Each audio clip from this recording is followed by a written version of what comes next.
Right, mastreets social media manoswera nchiona kuti nyaya dziri kufamba sei. Ndinayo nyaya ndoda ndisvitse kwamuri, nyaya yaMary Mubaiwa uyo akanga ari mbori mudzimai wemutedzero wemutungamiri wenyika ava Dr. Chiwenga.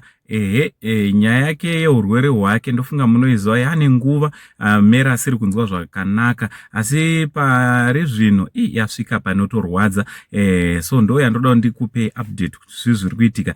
Asi nsanda kuzivisa zvizere usati wasubscribe paSend TV, kana uchiripo kuti usubscribe utena on your notification bell kuitira kuti every time we upload a video you'll be notified. Ndichitoti zvirikudi kwese kwamuri vazukuru vasekuru Saint pano pa #1 YouTube channel yenyu yamunofarira muna sekuru venyu.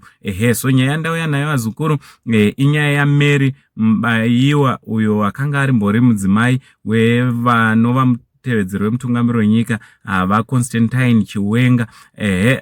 Mary ane nguva asiri kunzwa zvakanaka, maoko achizvimba, makumbo achiita zvimwezvo, asi zvazosvika panorwadza pakuti Mary asvika pakudamburwa ruoko, kureva kuti Mary atova neurema hwaakanga asina nokuburikidza nekurwara uku. Chinova chinhu chinorwadza, chinoshungurudza, especially panguva dzakadai, nguva dzaari kutambudzika. Ndofunga nyaya dzaMary munodziva navaChiwenga dzekuti vakasiyana, zvinhu zvikasapera zvakanaka. Anditi Mary mumwe chete iye akanga achitombochema kuti zvoni haasi kuwana mukana wekuti ange ari anonoona vana vake, haasi kupiwa mukana wekuti ange ari anonoona vana vake. Chinova chinhu chinorwadza, chinhu chinoshungurudza. Iye zvino ndiye mumwe chete zvakare agurwa ruoko vazukuru nokuda kweurwere hwake hwakomba, urwere hwane nguva